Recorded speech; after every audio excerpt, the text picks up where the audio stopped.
Hi guys, and welcome to the Arsenal Remontada. I know what you're all thinking. Before we continue, let's just address the elephant in the room. The Arsenal Remontada, really? And I know, to be honest, when I thought of the name, I was thinking the same as you guys. Or like, really? After the first performance that we had, you're actually going to come with that smoke, that hype?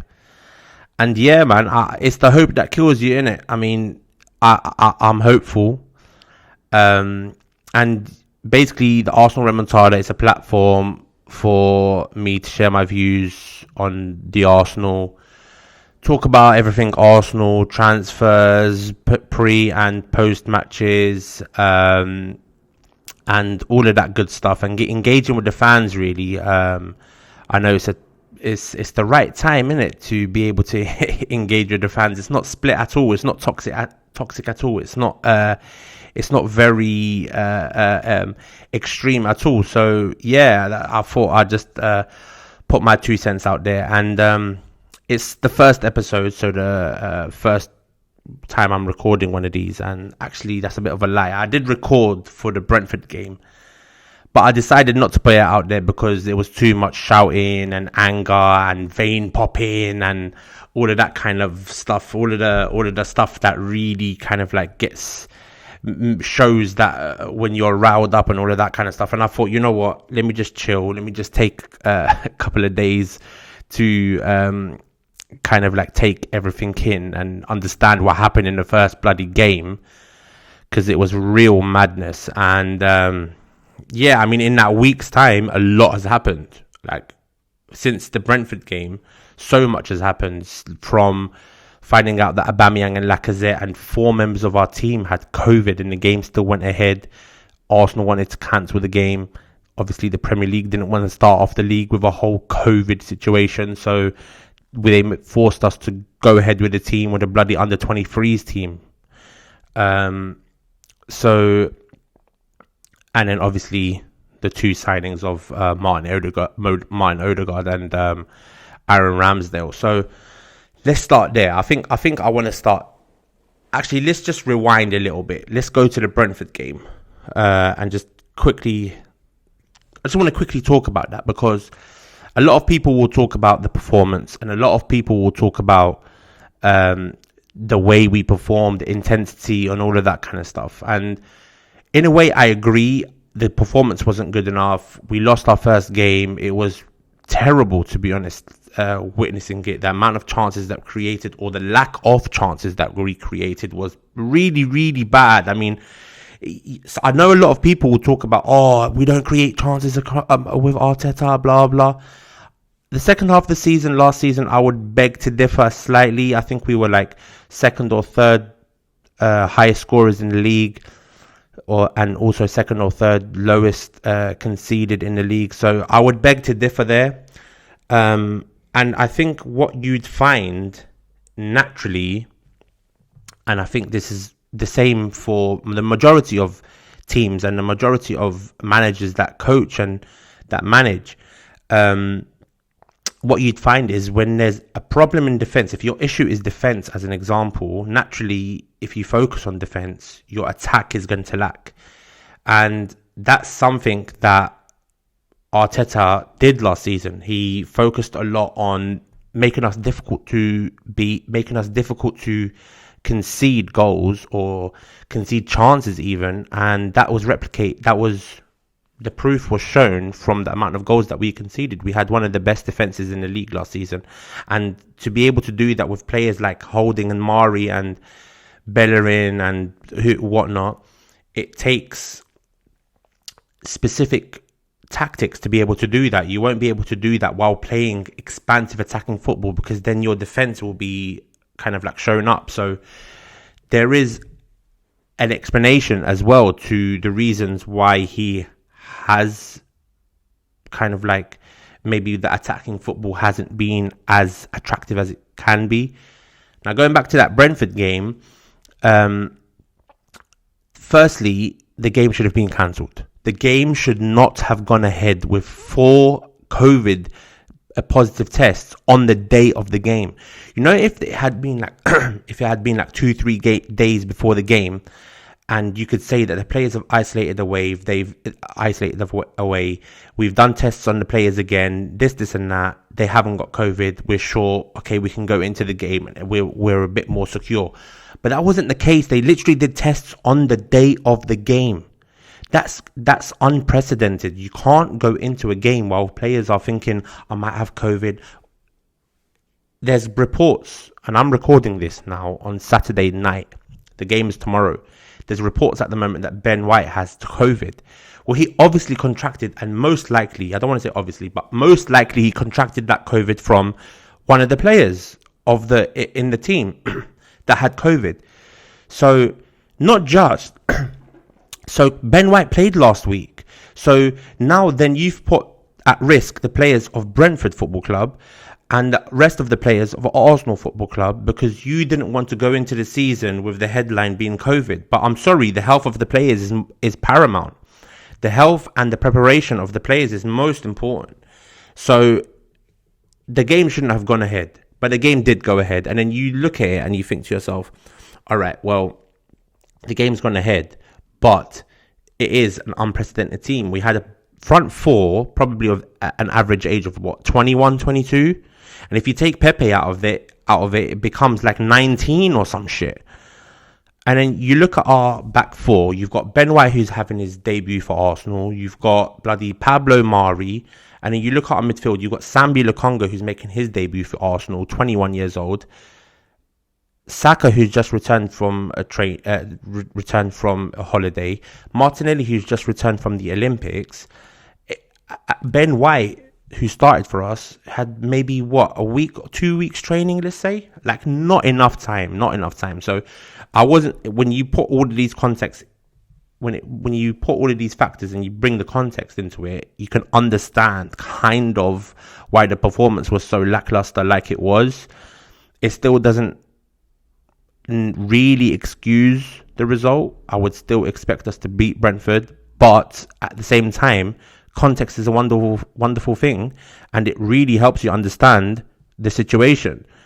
You can't act as if we just went into the start of the season bang on it. We've had a full preseason and we just lost to Brentford. No, it was completely different circumstances. But that does bring me on to the preparation side of it.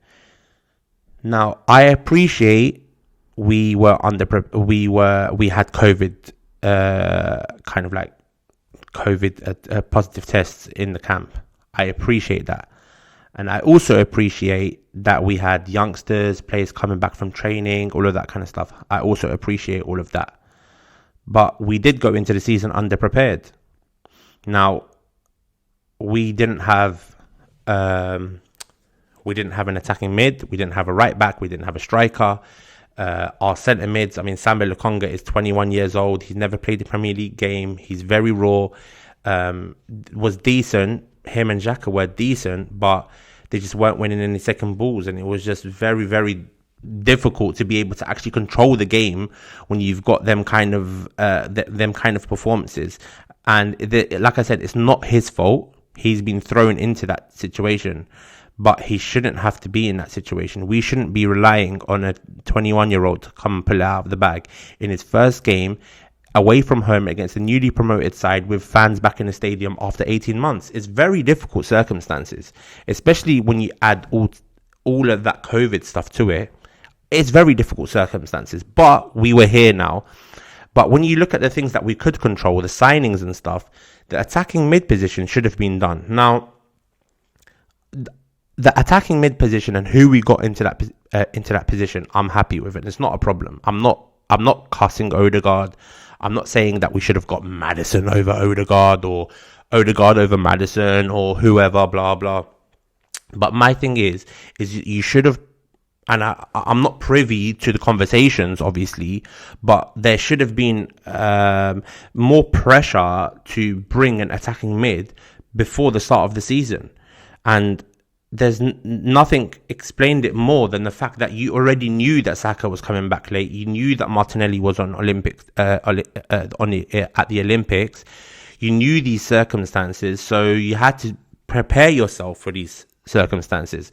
You didn't. So you came into the season underprepared. And anyway, the result was the result, and what happened, happened. Now, we have secured a couple of signings, and this is probably the good thing about that, the fact that I waited to record one of these and put it out, was the fact that in that week's time, a lot has happened. We signed Aaron Ramsdale for, I think it's £24 million, going up to £30 million with them £6 million add-ons if he reaches those add-ons, and Martin Odegaard for around £30 million. Now let's address the elephant in the room. Martin Odegaard or James Maddison. When James Maddison's the rumor came out, everyone was excited and everyone was thinking, oh, James Maddison, yeah, this and that. Everyone loves a shiny new toy, and I love that shiny new toy as well, and I really wanted James Maddison. But you gotta actually take a step back and think about it and deep it and think about the players, what they bring to the team, what you need in the team, what the manager wants, etc., etc. And there was a lot of reporters saying actually this James Maddison thing is pushed a lot by his team rather than Arsenal's genuine interest. And actually thinking about it, I'm not surprised. James Maddison, for me, he doesn't shout an Arteta type player. He doesn't. I think he's very he's high risk, high reward type player. And even though I appreciate that, and it's very, like I said, I like that style of player. A very kind of like he forces the issue, takes long shots, takes risks. He's expansive with his passing, plays like them long passes over the top of the defenses that Vardy's been feeding off for the last how many years. He's that kind of player. Now, I don't see Arteta as that kind of manager. I don't think that he's that type of manager that necessarily wants that style of player. Whereas Martin Odegaard is the kind of player that Arteta I feel like appreciates more. And when you think about what Arsenal lacked a lot, we lack a lot of connector, a connection between that midfield area and the striker's position. We don't have that midfielder or attacking midfielder that can connect, that can receive the progressive passes from the midfielder and connect the wide players and the striker together. Martin Odegaard did do that. Like, he did absolutely do that with Lacazette up front and Saka and Smith-Rowe on the wings. You saw exactly a prime example of it was that Tottenham game, where Martin Odegaard was very instrumental in the way that we were playing. Smith-Rowe was incredible off that left wing, and Saka and Lacazette were doing their thing as well. So I can completely understand the Martin Odegaard signing, and I do think also you got to give context to Martin Odegaard. He hadn't played for 3 months before he came to Arsenal. While he was at Arsenal, as he was getting up and running, he got an injury when he was on international duty. So there is also context to Martin Odegaard's performances. And with all of that, he does have some very notable performances. When you think about the Brighton game, the last game of the season, the Tottenham game, as I just mentioned, Olympiacos away from home, the West Ham game, he completely dominated that. The Leicester game away from home, he completely dominated that as well. So there are some very notable performances. And when you think about kind of like his influence on the team, he's a leader. So he's captain of Norway at the age of 22. He seems, by all accounts, he seems very liked in the dressing room by the players. So for me, I think the style of player that he has, and when I think of Martin Odegaard, I think of a player that can connect, very, very good at retaining the ball. He can connect with players, and he has an incredible final ball. Like his crossing from corners, his free kick taking is very underrated. His through balls, splitting over open defenses, he's very, very good at that. That's not Maddison's style. Maddison's style is not playing them through balls into players that are making runs in behind defenses. So the thing with Odegaard is he's very progressive. He has a very good final ball. The only thing that he lacks is that goal and assist, or goals, I should say. Because I think that his passing and, like, as in, just off the top of my head, when we drew 3-3 against West Ham, he didn't get a single goal and he didn't get an assist. However, he was, there's a consensus across all fans that he was probably our man of the match in that game, but he didn't get a goal or assist. But what he does is, and a lot of people, it's just a coincidence that his initials are MO as well, like Mesut Ozil, but he's a lot like that pass just before the assist, like the pass to Chambers just before the assist to whoever it was, the own goal, I think, against West Ham. But at the same time, he does have that ball over the top, or that pass, like the one to Gabriel Martinelli against Crystal Palace. So he does have that defense splitting pass, which is so important in our team, because not just can he connect with players like Saka and Smith Rowe, where they do little intricate passing and they're moving and passing around, and it's quick football and shifting defenses about, but he can also do the ball over the top or through a defense to players like Pepe and Martinelli. So he can connect with two different styles of players, so which is absolutely important. I'm not sure 100% whether James Maddison is that type. I'm not 100% sure. The only thing that I want from Martin Odegaard this season is more goals. He's 22 years old. I do anticipate that he will score more goals. He's got amazing technique. I don't feel like he's got any problem with his finishing techniques. So I think it's just about getting in them positions, taking more risks.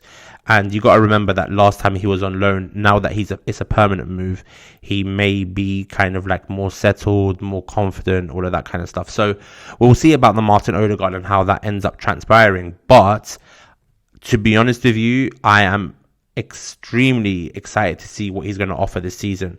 A lot of people, and I saw it on Twitter, a lot of people want to put last season's starting 11 and they'll put Martin Odegaard in there, and they'll put this season's starting 11 and then they'll put Martin Odegaard in there and say, what's changed? But then it's a stupid tweet, really. I mean, whoever tweeted that needs to delete it. But the point is that when Martin Odegaard did come into our team, we were top 3 in terms of results in the Premier League. Martin Odegaard only came into the team in January. So we were a top 4. We were a top 4 team in terms of results once he came in. So if you're putting him now in that starting lineup, then I mean, I'm not saying we're going to get top 4, but I'm saying we're a much better team than we were at the beginning of last season. And people will say to you, oh, but no, that was down to Smith Rowe. All right, I'm going to say Smith Rowe takes a big portion of our form after January. But we've still got Smith Rowe. He hasn't gone anywhere. So well, I don't get that point. He's still part of the team. But people try to shit on anything that Arsenal do nowadays, especially when it's not their toy that's being bought. They wanted James Maddison. We end up getting Martin Odegaard. Yeah, let's find anything to be able to beat a Martin Odegaard over the head with, and the same with Arsenal. So don't take too much notice of those guys. Martin Odegaard is a very, very, very good signing. He has got things to improve. He has got parts of his game that he has to improve, and I think we all know that. So it's just about him now pushing on, being the real leader in this team in the attacking positions as well, and really connecting that attack. And I'm hopeful for his signing, especially at that price as well. By the way, £30 million. Bloody hell, we got a real bargain there. Don't listen to what Talksport say. They talk shit.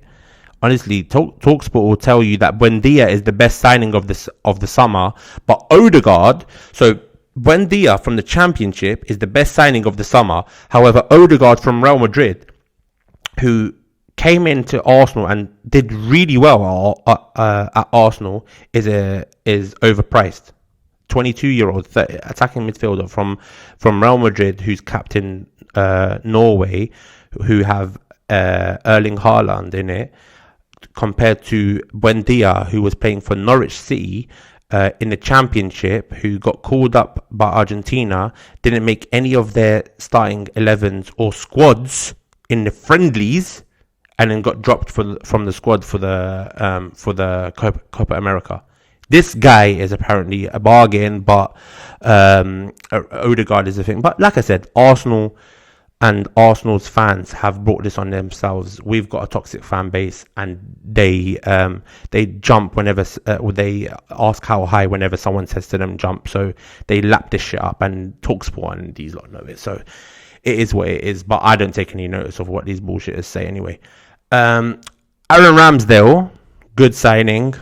I think we were all kind of £30 million, £24 million. He's not worth 15. All of this, la la la la. At the end of the day, and I saw it. I remember when we played against Sheffield United away from home. We beat them 3-0. And his passing that game was really good. His long passing up to, I can't remember what that guy up front is, the bold guy. He's like their best player or whatever. And his passing was really good. And I remember watching it and I was thinking, wow, this Ramsdale guy is really bypassing our high press and he's playing them long passes. So not all bad shot stoppers or decent or like semi-decent shot stoppers that are not, or let me rephrase that, not all not world-class shot stoppers means that they're crap goalkeepers, because the point of having a goalkeeper that can play with their feet is sometimes you sacrifice on one thing because they're so good at the other. And the thing with a big club is that the goalkeepers shouldn't be facing 30-40 shots a game. So the amount of shots that they're facing, his kind of like shot stopping ability should be able to suffice low shot counts. Just as an example, these goalkeepers for these big clubs, like whether that's Henderson or whether that's De Gea or whether that's Ederson or whether that's Alisson or whoever it is, yeah, if you put them for Sheffield United or if you put them for this season's Norwich City or whoever, they're conceding X amount of goals and they're getting relegated. They're not going to be the people that save them from blah blah. They're not incredible, amazing shot stoppers. But what they are, especially Addison and Alisson, is they're so important to the build-up and they're so important with their feet. And Aaron Ramsdale's stats, especially for England under-21s, very good with his feet. Especially those little chip passes into the midfield or to the fullbacks or wingers, whoever it may be. While at the same time, he can play them little inside short passes and he can play it long. So he is very good with his feet. I'm sure that Ramsdale is good with his feet. Now, whether he ends up being a success or not, I really hope he does, because this is his first interview with Arsenal. When he signed the other day is very infectious. He seems very happy that he's at the club. He knows what it means to be at the club. You feel like it's almost he's grateful for the opportunity and he's going to try to grab it with both hands. And that's what we need. We've had too many years at this club where we've had players that think that they're bigger than the club.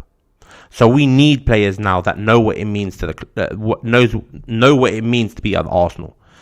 And I feel like Aaron Ramsdale does that now. I hope that he is a success at the club. I think that he will be, and I do think that he'll take Leno's position sooner rather than later, because that guy Leno is just an absolute liability at the moment.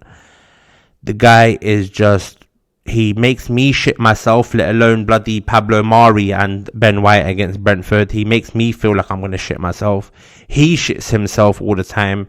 He's a good, decent shot. But Leno's a prime example where you're a very good shot stopper, or you may be a very good shot stopper, but your lack of ability with your feet means that you'll never, ever be at a team that's ever going to challenge for any league titles or any top European competitions. And it is what it is, really. I'm not interested in kind of like this sentiment stuff. He's done a decent job at Arsenal, but we've got a different philosophy now with a different style of play. And he just has not grasped that idea, or he just can't do it. And I think it's probably the latter. He just can't do it. But on top of that, he doesn't look interested. I mean, we can talk about he can or he can't, but he just doesn't look interested. And for me, he's not good enough to kind of like hang on to. With just kind of like getting rid if the right offer comes in or whatever. And I hope this season Ramsdale takes that position, and rightfully, like through performances, and Leno's sold next season, because I don't think that he has a future at Arsenal. So yeah, that's Aaron Ramsdale and Martin Odegaard. Welcome to the Arsenal, lads. Looking forward to seeing you guys play, especially personally from when I talk about watching nice football. I'm looking forward to seeing Martin Odegaard and seeing what kind of player he turns up this season. Now, going on to the Chelsea game, and to be honest, I came to record this and I thought to myself, man, renewed excitement. I got my ticket. I'm ready to face Chelsea. Let's go. Forget about last season. There's a bit of vibrant energy. We're happy at the moment. We've made 2 signings. We just spent 60-70 million pounds on 2 players. Let's go. We're about to do bits against Chelsea. Similar situation last season. We weren't doing well. We played Chelsea. We beat them 3-1. And then Bob's your uncle. But I just read some news and I'm praying that it's wrong. But apparently Ben White has COVID. Now, I'm not going to take it as fact yet, because no one that I would say is kind of like reliable has reported it. But I'm seeing these little accounts on Twitter saying, oh, Ben White turned up for training for 10 minutes and then he went home and blah, blah. Now, God forbid, I'm not going to wish that something's personal, anything like that. I hope not.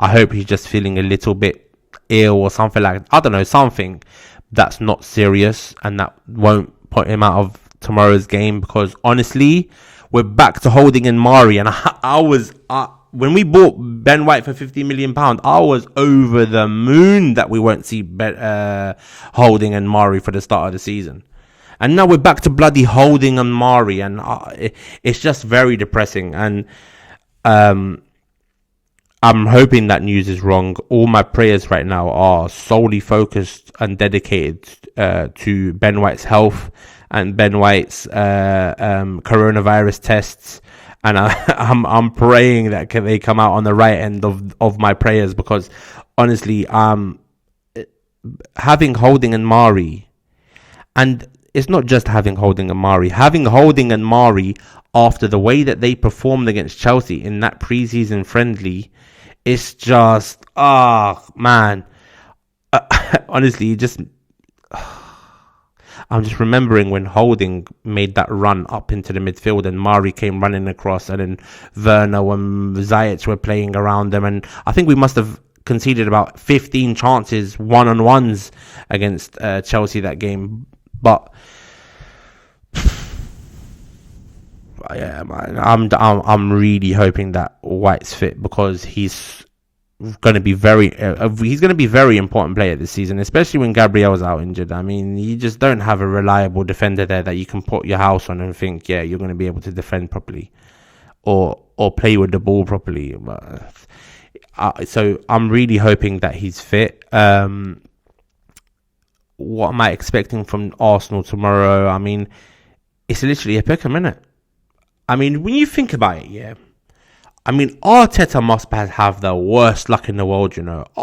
He must be thinking, God sending me a sign, don't be a football manager. Because literally, since he's become manager, he's had the pandemic, he's had all of this kind of stuff, the European Super League, he had COVID, fucking, on the first day of the season, he has his captain out with COVID, his First, Lacazette, who probably is our best striker at the moment, also COVID.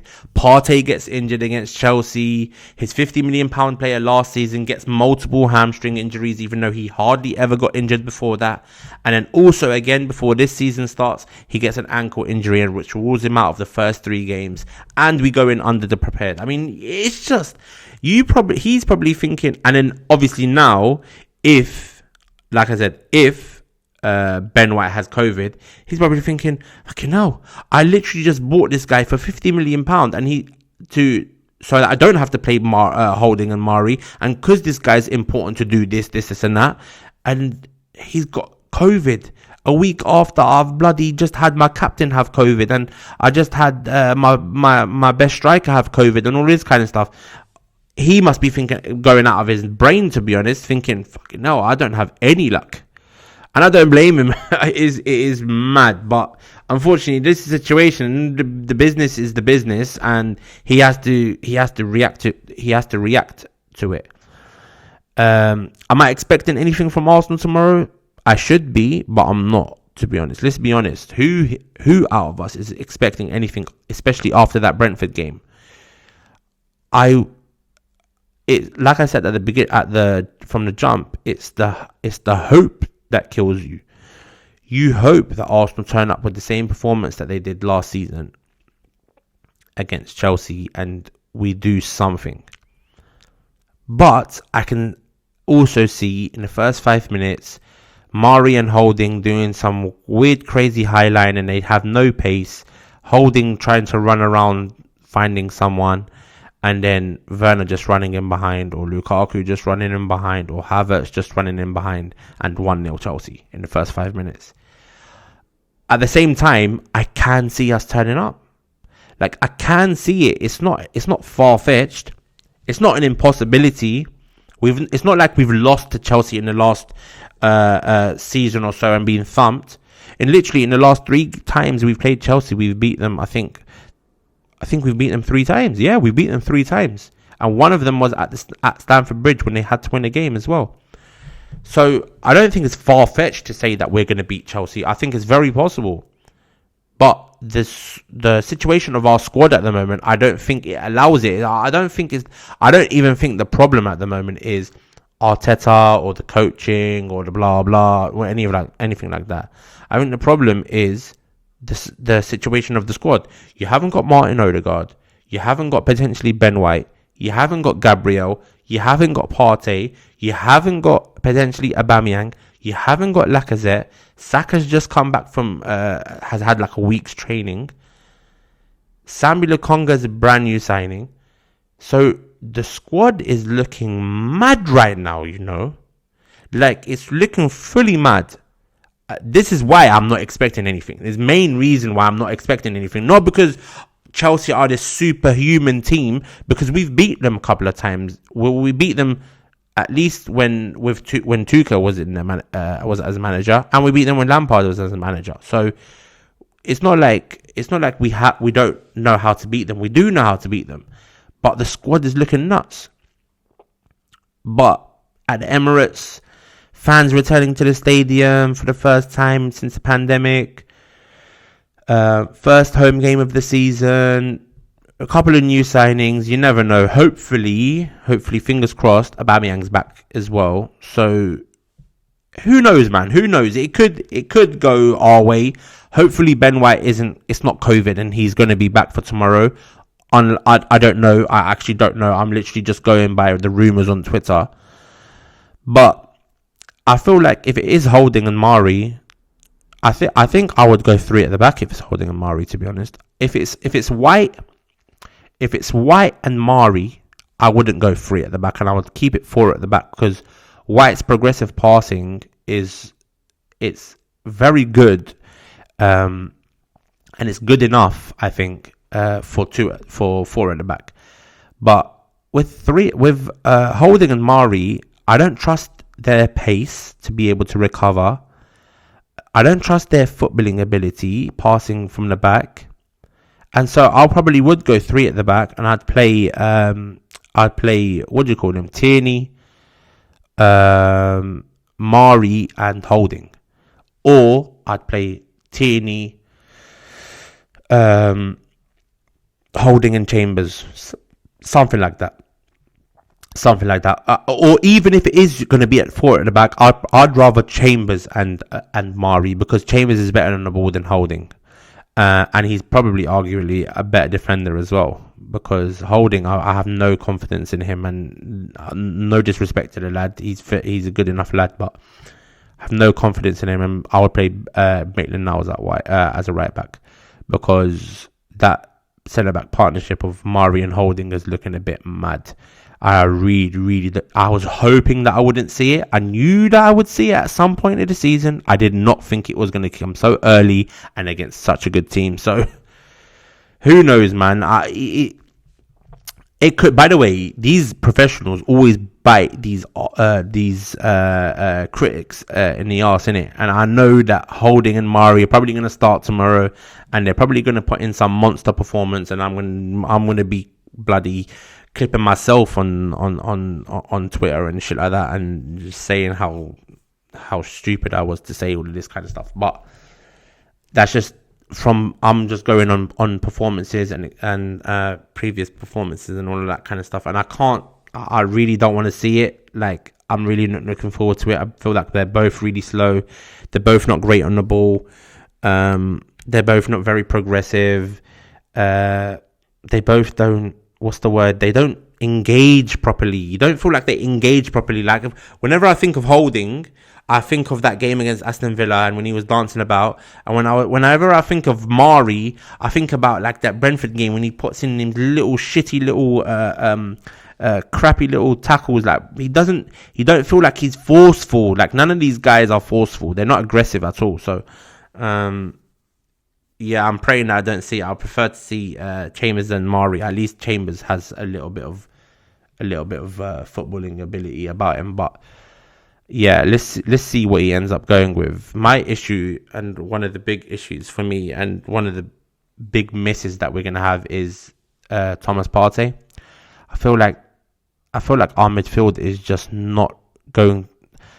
It's not.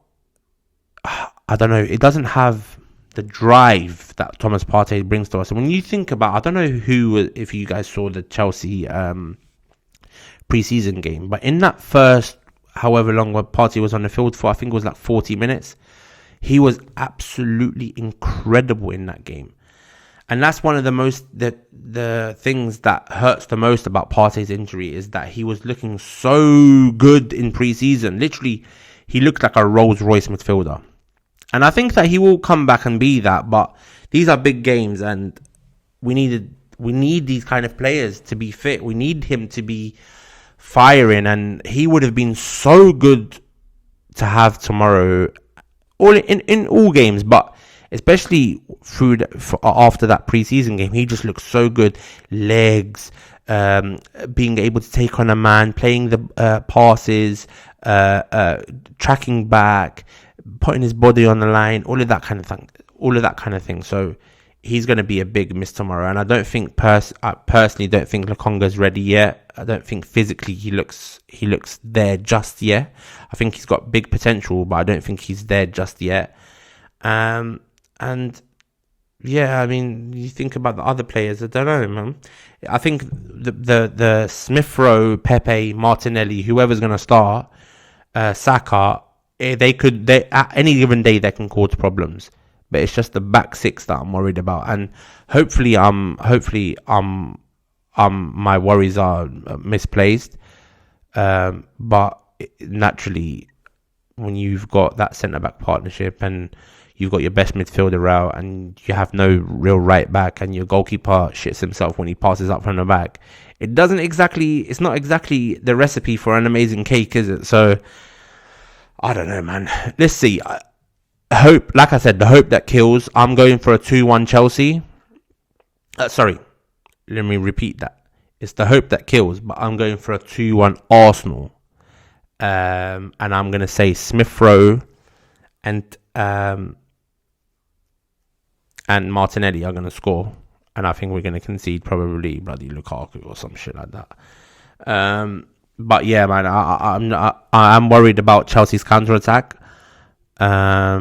we've played, I think, 3-5-2 against them last season with Tuchel, innit? We matched up with them, and what we did was we let them basically have the ball and we counter-attacked them. And I think it was a perfect tactic by Arteta, because they don't have these players that can really split open defenses.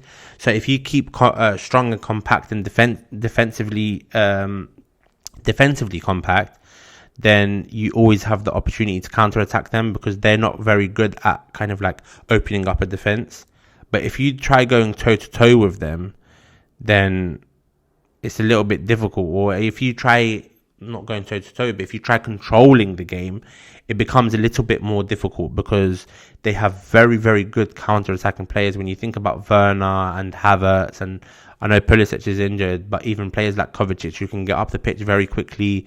And now they've added bloody Lukaku to that, who's like counter-attack machine. The size of him and the pace of his speed and all of that kind of shit. Then it becomes a bit more difficult, and that's why I think that we should go for the more conservative style and try hitting them on the break. I think that's probably our best bet. But I'm sure Arteta's going to stick to his guns, and I'm sure he's going to go for a 4-3-3 or 4-2-3-1 or whatever it is. And he's going to try controlling the game and carving chances and all of that kind of thing. Do I think it's the right tactic? Not sure. We'll see. Proof's going to be in the pudding. But personally, I don't think that we have the right personnel for that at the moment. I don't feel like if you try controlling the game and they start counter-attacking you, I don't feel like you have a quick enough defense for transitions. Sambi Lukonga's not the quickest. Xhaka's obviously not the quickest. Your centre-back partnership of Mari and Holding won't be the quickest, and your right-back of Chambers won't be the quickest. So they could literally absolutely destroy us on the counter-attack. And that's why, and I hope Arteta takes that into consideration. And by the way, I'm talking as if Ben White has COVID and it's been announced, yeah? It's not been announced, so don't shoot the messenger, yeah? I'm just reading off bloody Twitter. But if he has COVID, then that's the situation. Now, if he doesn't have COVID, then it's a bit different, because Ben White's recovery pace is very good. But if he does have COVID, then it's going to be a long, long day if we try going to control the game and try going for the 4-2-3-1 and all of this kind of stuff. I personally think we should probably match up with them. But will that happen? Arteta might say, no, I want to stick with my philosophy for the rest of the season.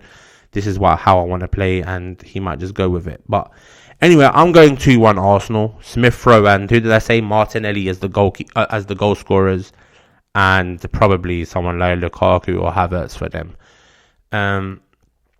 But we'll see, man. Onwards and upwards. I'm going to the game tomorrow, and I can't wait. Honestly, I have missed being at a fully packed Emirates Stadium where it's rocking and. Man, the vibes are gonna be it's gonna be strong. But I'm really looking forward to the game. Hopefully we pack them, man, and move on to Man City. Get a few players in before the end of the transfer window, and then we'll see what happens. But yeah, man, thank you so much everyone for listening, and